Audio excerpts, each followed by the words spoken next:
कम से कम आज ये मत बोलना कि सिर्फ बिटकॉइन बढ़ रहा है, ऑल्ट कॉइन्स नहीं बढ़ रहे हैं तो हम अच्छा महसूस नहीं कर रहे हैं। तो एक बार इस स्क्रीन को देख लो, बिटकॉइन के साथ में ऑल्ट कॉइन्स भी यहाँ भागते देखने को मिल रहे हैं और बिटकॉइन ने रातों रात $1 लाख को पार कर दिया।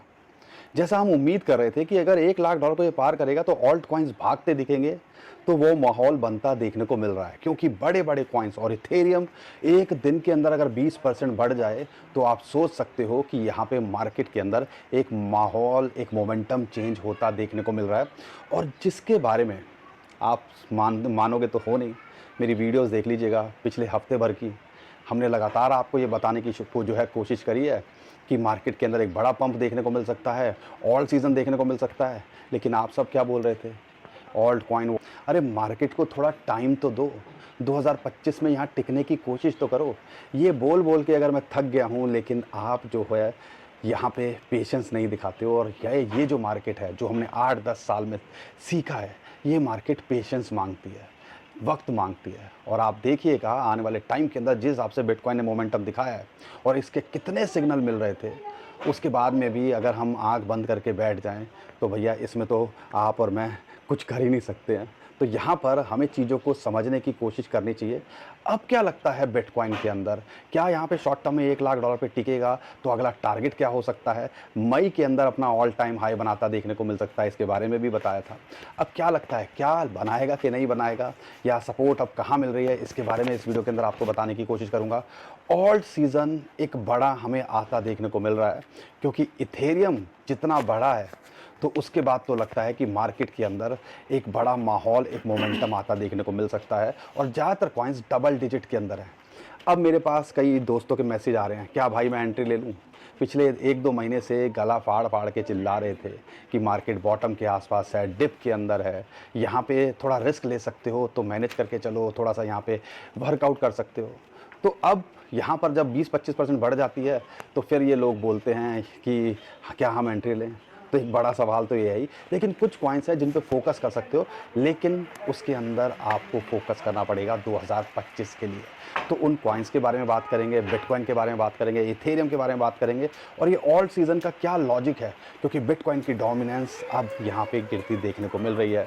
तो उसके बारे में भी इस वीडियो के अंदर मैं आपको बताने की कोशिश करूँगा। और एक शॉकिंग प्रेडिक्शन निकल के आई है $1 मिलियन की।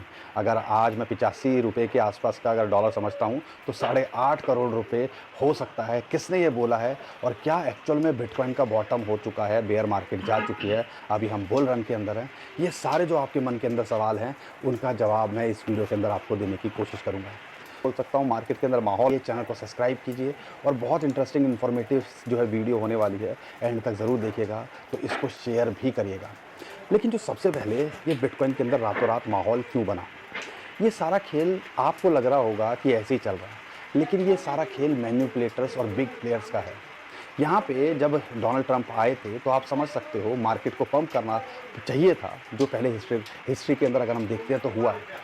लेकिन उनको भी पता था भैया इतने महंगे पे लेने से बेटर है कि 20-25% को तोड़ो। अच्छा खासा यहाँ पे तोड़ा मार्केट को, और फिर यहाँ पे अब रातों रात मार्केट बढ़ा दी।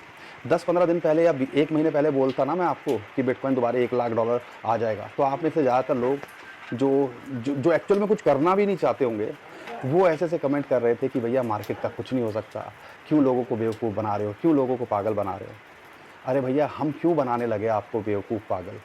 हम जो कर रहे हैं वही आपको समझाने की कोशिश कर रहे हैं। लेकिन दिक्कत और तकलीफ़ तो यही है कि आप में से ज़्यादातर लोग टेक्नोलॉजी और चीज़ों को नहीं समझते हैं और भेड़ चाल में चलने लगते हैं। अपनी रिसर्च इसलिए कहते हैं पक्की करनी चाहिए, पोर्टफोलियो मैनेजमेंट इसी चीज़ के लिए होती है, ताकि आप ऐसी चीज़ों में ना पड़ें। लेकिन हमें तो पता है, एक कॉइन किसी ने बोल दिया, उसमें सारा जमा पूंजी लगा दी और वो 20-25% क्रैश हो गया या नीचे गिर गया, तो भैया सारी की सारी क्रिप्टो करेंसी मार्केट ऐसी ही है। ये सारी चीज़ों को आपको सुधारना पड़ेगा। ये एक टूल है, और ये फोकस करके चलिएगा 2025 के अंदर। जैसा हम हमेशा बोलते हैं, अभी पिक्चर बाकी है, और वो पिक्चर आप देखिएगा, क्योंकि यहाँ पर बस आपसे एक रिक्वेस्ट है, अक्टूबर नवंबर दिसंबर तक टिकने की कोशिश करनी है। क्योंकि अगर हम देखते हैं बहुत सारे सिग्नल्स हैं जो इस तरफ इशारा दे रहे हैं।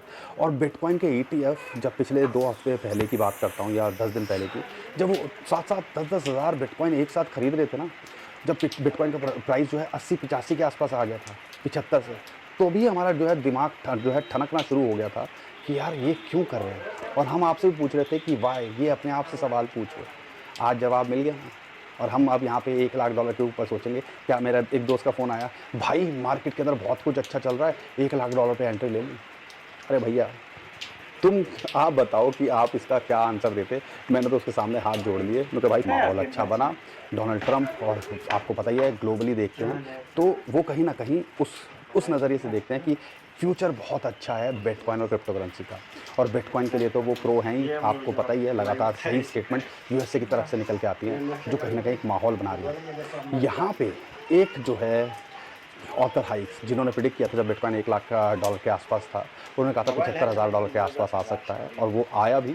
लेकिन आज की जो अपडेट निकल के आई है उनका कहना है बिटकॉइन का प्राइस $1 मिलियन जा सकता है 2028 में।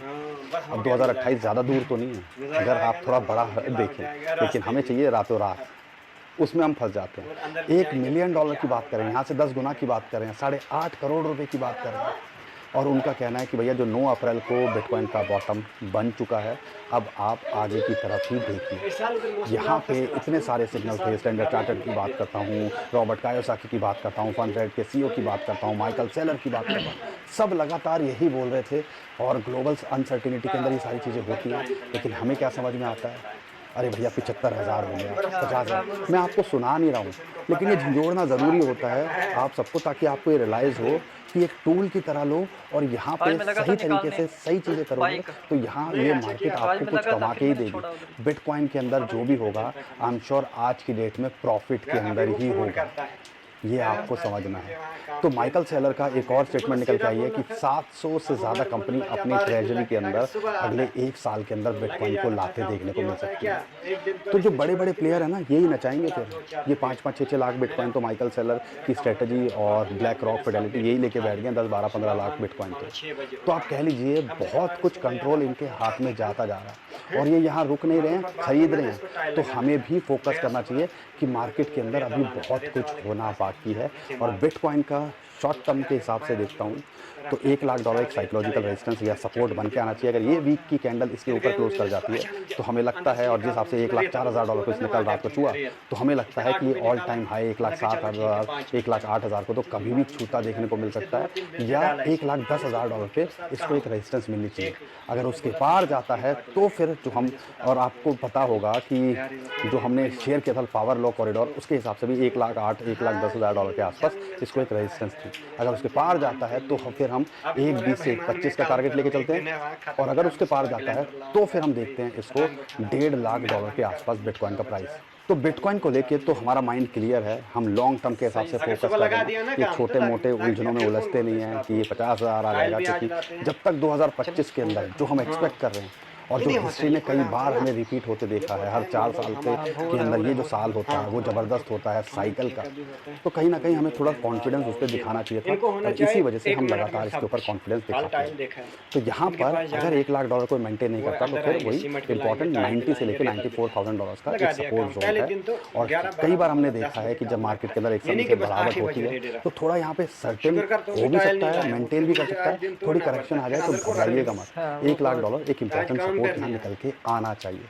और अगर बिटकॉइन यहाँ स्टेबल होता है तो अच्छा ये है, शुक्र मनाइएगा, क्योंकि मुझे पता है मेरे ज़्यादातर भाई बहनों के पास बिटकॉइन और क्रिप्टो करेंसी, बिटकॉइन नहीं है, क्रिप्टो करेंसी होल्ड करके बैठे हुए हैं, तो उनको मौका मिलेगा। और वो रिफ्लेक्शन हो रही है जिसके बारे में मैं 2 चीज़ें आपको लगातार शेयर कर रहा था। मेरी जो नज़र है वो है बिटकॉइन की डोमिनेंस पे 65%, जैसा अभी आपको चार्ट के अंदर दिख रहा है, 65% को ये रिजेक्शन मिलनी चाहिए, और यहाँ ये गिरता दिख रहा है 64, 65 से 66, 65 से 64, 63 के आसपास आ गया। तो यहाँ पे ये एक रेजिस्टेंस है। मार्केट अब इतनी मैच्योर हो चुकी है, पुराने जैसा शायद ना हो, 70-75 तक जाए, लेकिन अगर यहाँ से रिजेक्ट होती है तो आप कह लीजिए कि ये एक बड़ा बुलिश सिग्नल देखने को मिल रहा है, क्योंकि बिटकॉइन के साथ में ऑल्ट कॉइन्स भी भाग रहे हैं, जो यूजुअली हमें बुल मार्केट के अंदर देखने को मिलता है। नहीं तो बिटकॉइन भागता है तो ऑल्ट कॉइन्स थोड़े से सहम जाते हैं या उतने नहीं बढ़ते हैं, और बिटकॉइन यहाँ बढ़ रहा है तो ऑल्ट कॉइन्स डबल रफ्तार से बढ़